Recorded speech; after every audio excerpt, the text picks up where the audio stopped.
Good evening, everybody. Sorry, I'm just trying to find the best way to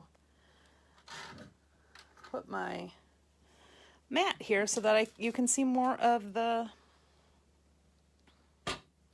board. I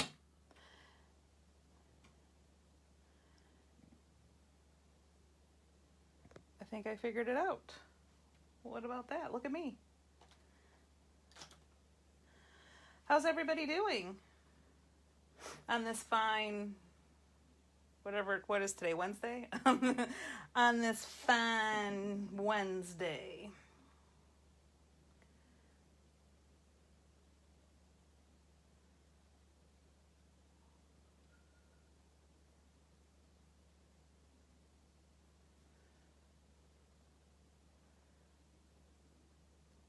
Welcome, everybody. Welcome, welcome.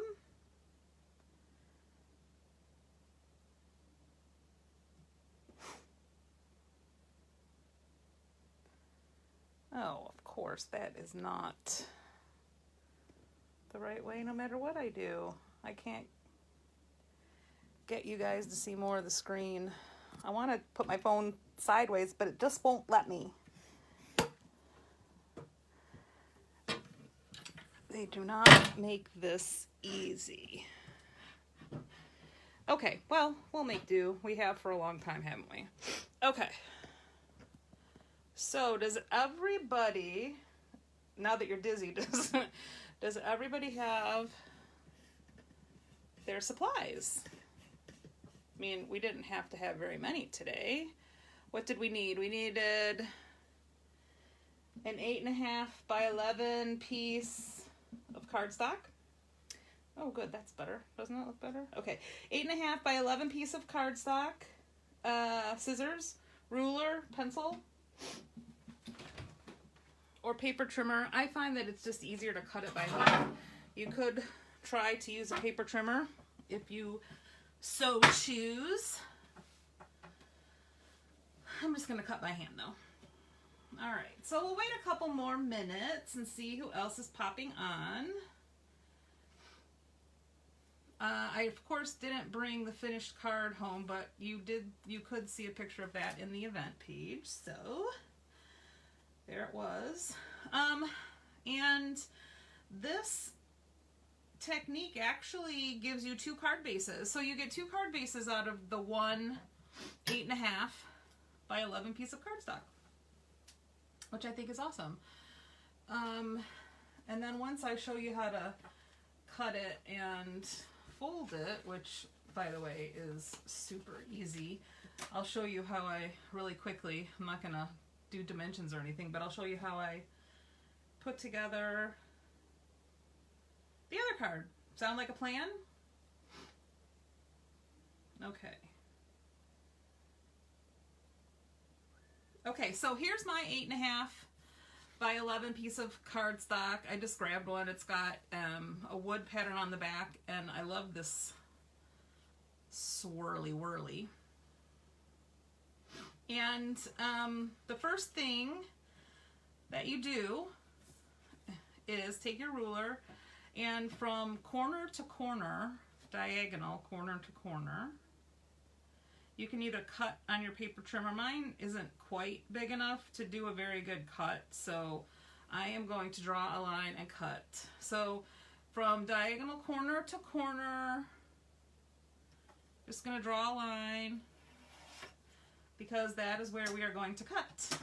We didn't even have to do any measuring. My kind of project. Okay, so then we'll just cut along our line.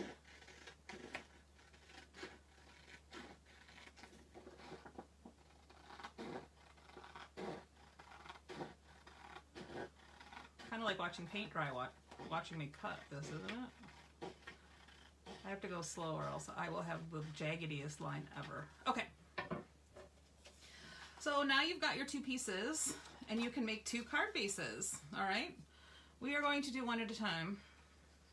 Okay, so the first thing now that you have to do is decide which side you want to be your outer pattern. okay? And I really like these swirls, so I'm gonna let that be my outer pattern. So I'm going to flip it over this way. And here are the very complicated folds we have to do. Are you ready? You probably want to write this down. I'm just kidding. They're not complicated at all. So you're going to take this corner and you're going to pull it down into the 90-degree corner and line it up. Oh, just like that. And fold. And if you wanted to use your bone folder, you could there to give yourself a nice crisp fold. This paper's not that thick, so I'll get a pretty good fold. And then you take your other corner over here and do the exact same thing. Bring it down into this corner. Line it up so you'll have your pieces come together and fold. There you go. That is your base of your card, and it is that simple. And from your 8.5 by 11 piece of paper, you can do 2 bases. And it's not complicated at all. The only measurement you have to remember, I think, is that it's an 8.5 by 11 piece of paper. All right. So there are the bases. Super easy, isn't it? What do you think? The paper is 8.5 by 11, Margaret. So, and then you just cut it in half diagonally. And it's just that simple. All right, so now what I'll do is I will just go over a couple of things that I did with the card that I showed on our live on Saturday, or gosh, 2 Saturdays ago. So this was our base that I did with the Michigan plaid, right? This was the other piece that I had. And what I did was I took a frame die. It's just one of the Tim Holtz frames. I think there's actually some new frame Biggs die that came out that has two frames on it. So this is one of the movers and shapers ones. I just cut a piece of coordinating paper, and that's what I used on my front. So when you adhere this on, you're only going to adhere it to one side because you want to be able to open your card, right? And I did it on the top, just makes it easier, okay? And then after I painted one of the Wow Michigan chip pieces as an embellishment on top of that. All right. I did not put any other layers of paper on the outside because I wanted the plaid. Okay, but on the inside, I did take this same coordinating paper and I cut a piece just like 1/8 of an inch smaller than the measurement on the inside of the card, which should be 4 1/4 by 5 1/2 because it's an A2 size. It ends up being an A2 size. All right. So then I just adhered that, and then I also just took a piece of white paper so that I could write on it, or I think I stamped Pure Michigan on the inside of the other one, but if you wanted to write a message to whomever you were giving the card to, I just layered that up like that. And then I also took another coordinating piece of paper, the same size as this one, and I did the same thing. I cut it in half diagonally. Like this. Whoops, I didn't cut very good on that, did I?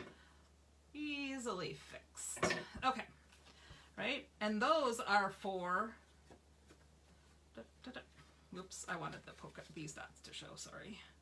I put that one there and that one there so that I had, it just builds up a little bit of strength and some layering. So then I just adhered those all together, and that was the inside of my card.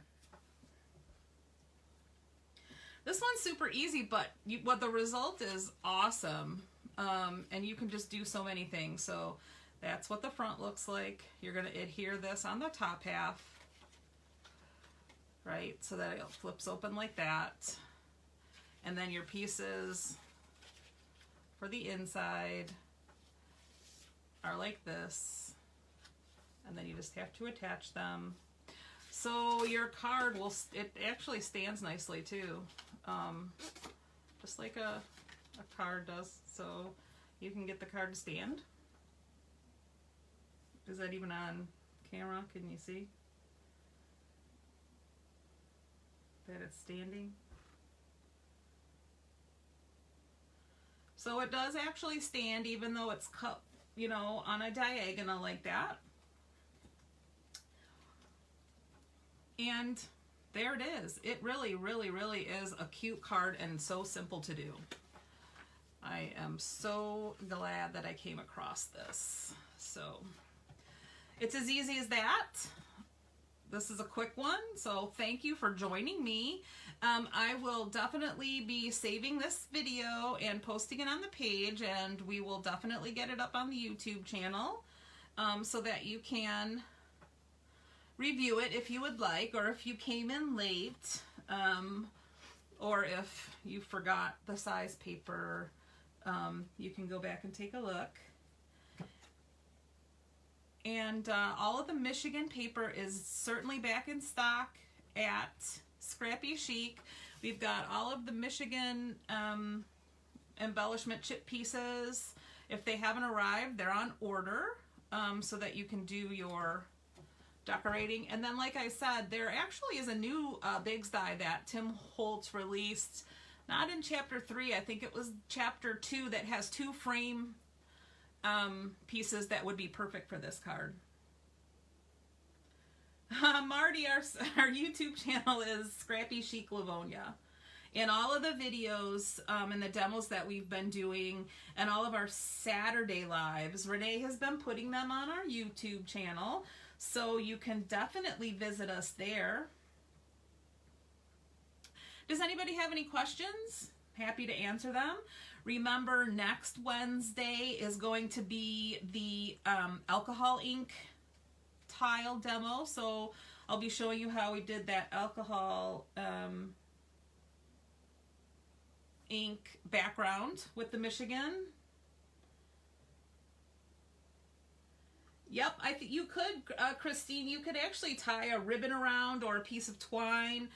If you wanted to, you could poke small holes underneath here. She's asking about a belly band or a piece of something to hold it together. So if you poke 2 little holes and strung a ribbon in here so that it came out the back, and then put this paper over it, you would hide that piece. And then when it's closed like this, you could take your ribbon and pull it around and tie it in a bow just like that. Does that make sense?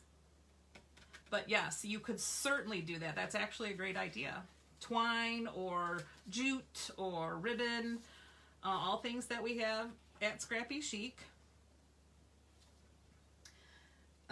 So yeah, great idea. And then, yeah, so now, sorry, I lost track. Next Wednesday at 7 is the alcohol ink demo. Tomorrow is Thursday, so you know what that means. That means we are going to be having our sale in the Scrappy Chic virtual world.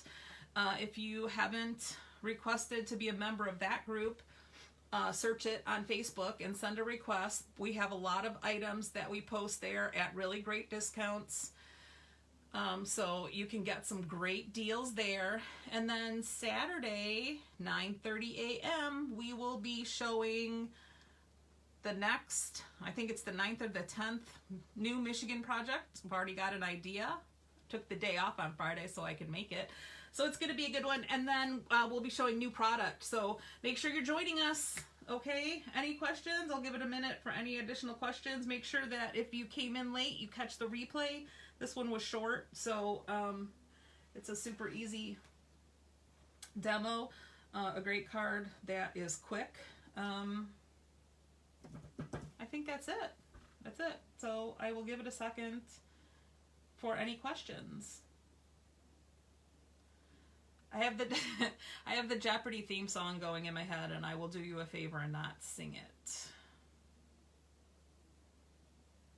Kim, the store is open.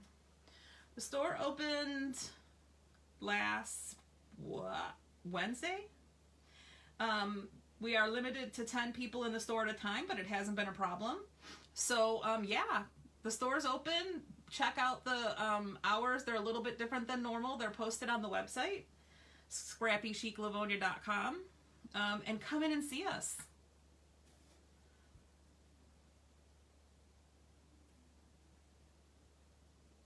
All right, everybody, so I'll see you tomorrow in our Scrappy Chic virtual world.